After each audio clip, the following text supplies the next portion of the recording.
here is 415-751-5873. And right now I've got a little bit of Youth Brigade with Moral Majority, Discord Flex Your Head comp on KUSF. Moral Majority, not for me! My favorites are like 50s and 60s, like pop songs, like hits. Like, that's my favorite stuff. Actually, this radio station, when I was a little kid, they would play a bunch of oldies. So I would hear like Gloria and like Louie Louie. Just all that awesome stuff. Garage isn't an aesthetic, and garage isn't a fidelity. Garage is just balls out fun rock and roll. Usually it's just like 3 minutes or less, man. As few words as possible and convey as much emotion as you can with as little as possible. Not like a singer with 3 musicians playing behind them, but bands, you know, like dudes writing songs together.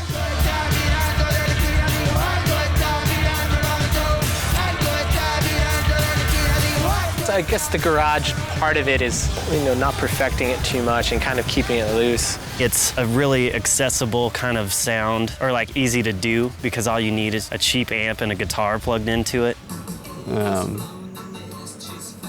In San Francisco, we don't even have garages, really. Everybody makes music in their house or in their room, or so you could say everything that's rock, that's homemade is garage rock. But the way I was introduced to it was just this like American, like 60s band shit. The blues, was turning on all these English kids. They did a great job. But then America, we said, give us that back. Take it back from them. And we just went into the basements, into the garages, and just made it a little more punk. And bands like the Sonics, bands that weren't necessarily musicianly talented, but they played with as much energy as they possibly could. By the end of the garage era, there was already weird psychedelic elements coming in to where you could add weird stuff, even like back in the 60s. First thing I ever heard about the MC5 was the original Ann Arbor A² pressing of Looking at You. I called up the radio station. I was so blown away. I was like, oh my God, what was that record you just played? That was the greatest thing ever. My friend Tim played me Black Flag when I was in 7th grade, and then I was like a punk. Black Flag's still like my favorite. Yeah, dude, that first 4 years record, it's like insane. It's the best. When I used to live in Seattle, I used to work with this dude, Aaron Wood from the Spits. He just put me on to a bunch of like music. Like he'd just bring a bunch of mixtapes to work.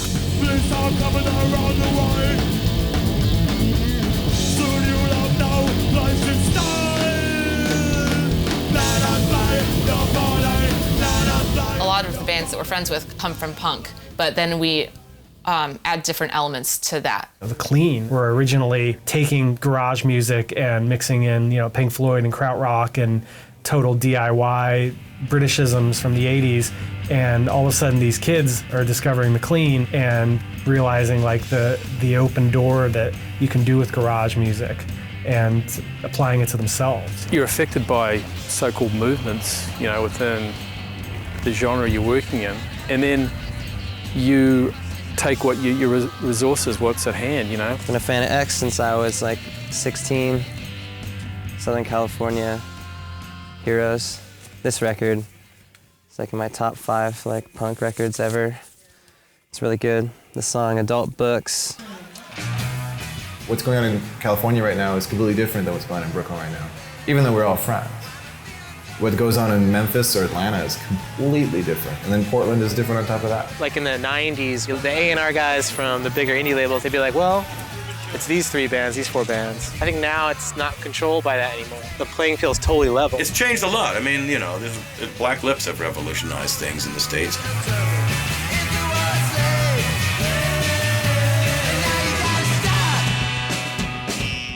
The other indie rock shit that was getting more and more complex and more intense and more pretentious was all those things, and boring and fucking uptight, and it was for people in the condos. For a decade there, people may have forgotten like how rock and roll was originally done. It's not supposed to be complex. Tell yourself, keep it simple, stupid, and that's what we're trying to do, and I think that's what a lot of bands are trying to do. They understand it's supposed to be about fun and entertainment. What bands are you really digging right now?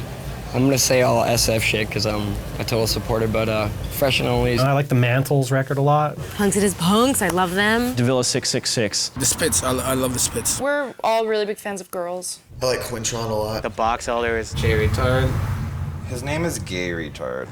I like Keycons, Shrines, Demon Skulls. I love the Magic Kids, the Smith Westerns, The Intelligence, Raining Sound. We like the Pierced Arrows a lot. No Bunny, Cheap Time, The Vivian Girls. Golden Triangle. Frankie Rose. I do like Woven Bones. Ty, Ty Siegel totally destroyed last night.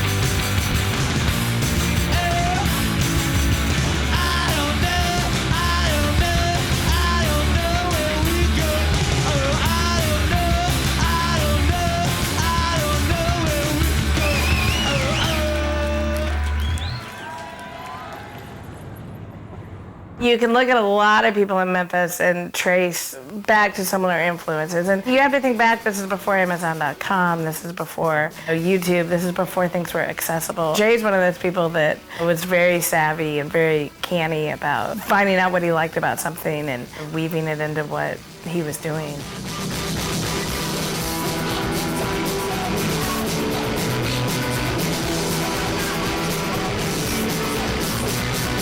Gave me a tape, and there was Primitive kid bashing in his bathroom with buckets and a guitar and writing songs that you could tell he had listened to 50s rock and roll as opposed to Green Day or whatever else. I thought, this is great. I'm gonna put this out. This will probably be the only time you ever hear from this kid. I think it's great. I don't care if he becomes an accountant. It happens once, so great, you gotta put it out, but you don't see any kind of future in it. And then as we got to know Jay better, I mean, hung out, he wasn't just a kid that came up with 4 good songs.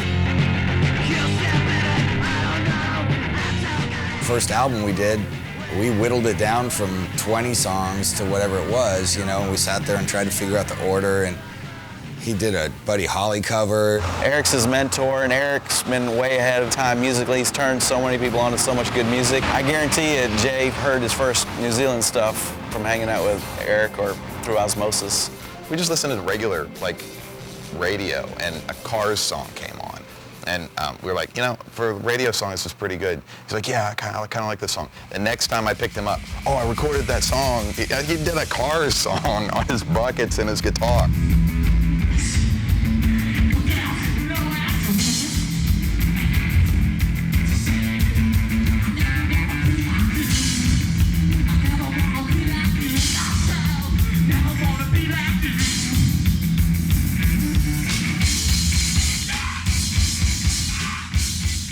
I used to get in fights all the time. It's like raised, like if you take shit, then you'll get more. So I just try to set the precedent with people pretty quickly. I'm not trying to be a tough guy or intimidating. I just don't like to be prodded or fucked with, you know? Like I feel like in music, you're putting yourself out there, you're setting yourself up for that, but you still don't have to take it. So I still feel like I'm growing up in public, man. I mean, how old are you? 29, but it doesn't really feel like it, you know? Because I'm 15. I mean, I stopped going to school when I was 15 years old and started playing music, and I haven't really had much else to do besides play music since then, you know? I mean, I've grown up in a sense, but like still, you know, I still get off on like grossing people out. I never seen him as on fire as he was last night. Pretty amazing. At first I was hating on him. Like when he got up on stage, I was like, this is bullshit. And then like 2 seconds later, I fell in love with him all over again. This is the second song I ever wrote for Eric Oblivians. Smack him on his nutsack. He's my daddy, and I love him. Eric, I love you.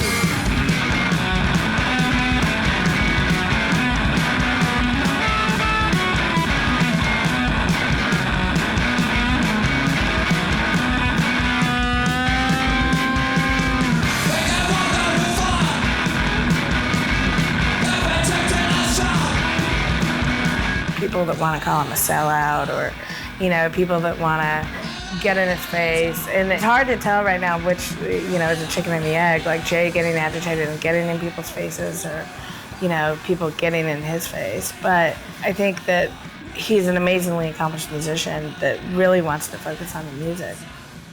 If people are going to be putting my personality and who I am under a microscope, then I'm just gonna make it as just disgusting as possible, just so that bothers more people. I don't know, it's like they get pissed off because they want to consume it, but they want to consume it. So I'm gonna make something that pisses them off then. If they're gonna want it, they're gonna consume it either way. They're gonna put me under, a microscope and tear me apart, then I guess I'll give them something to really tear me apart about. At the end of the show last night, he kissed my face, and when I walked away, somebody's like, "You have blood all over your face," and I was like, "Ah, that just happened."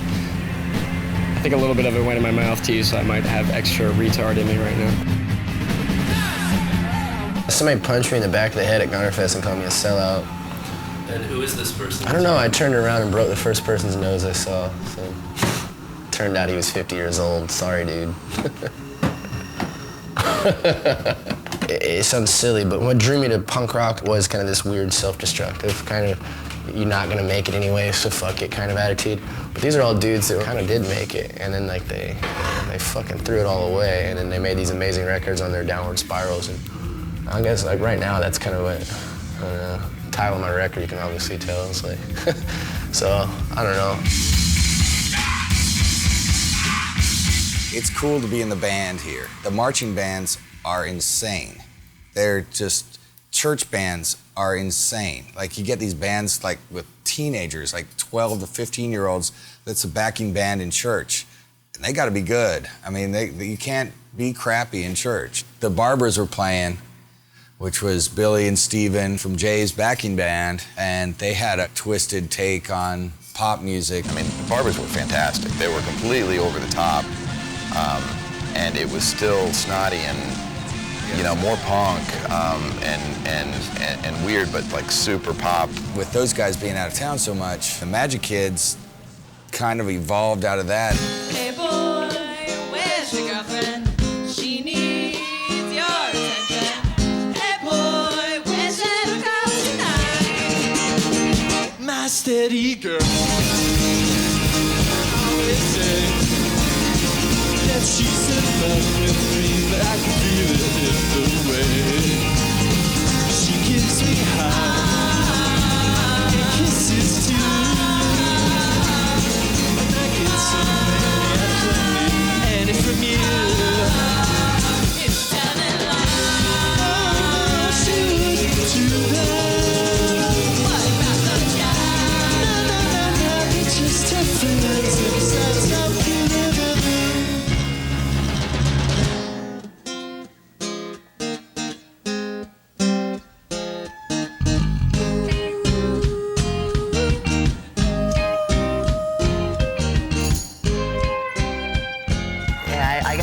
Vanilla malt, basically what I order everywhere.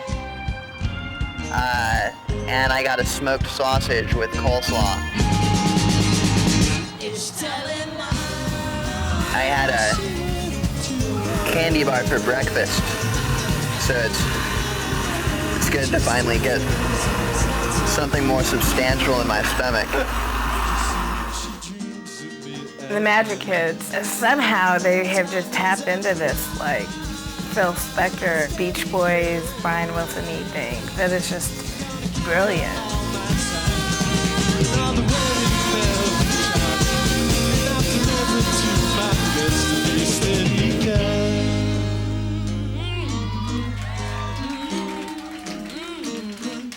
Hey boy, where's your girlfriend? Here's the bar. When we first got this, we made some drink that was supposed to taste like Reese's peanut butter cups. A lot of like really sweet drinks. And then like, oh, what was that one that was like... Good for the glitter.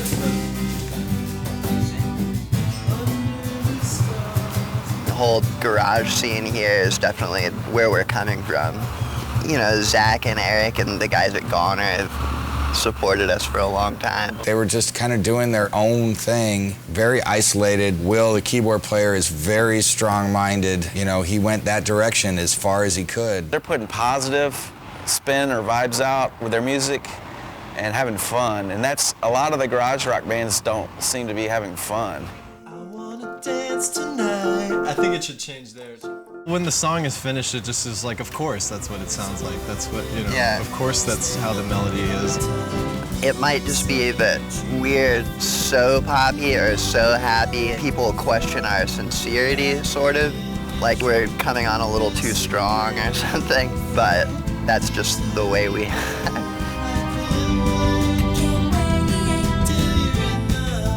You know, I want our band to be like Superman or something. Something like really simple and recognizable or like iconic. I guess no band is Superman. The isolation is a big part of it. Traditionally, you've created your own entertainment, you still do, in a way. It's not at a juke joint on a farm anymore, but it's your band practicing during the week and hoping to play to 30 to 50 people on the weekend. Now give me a pill, now give me a shot. Yeah, call down the couplet. Yeah, tell them what I got. So on, baby, you sing and play. You won't go away. I'll say.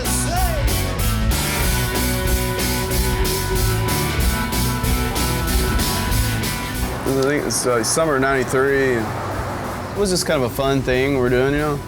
I still have the receipt for the first recording. I have to say it's my idea to record it. I felt like it was something that we should record and maybe do a 7-inch or something.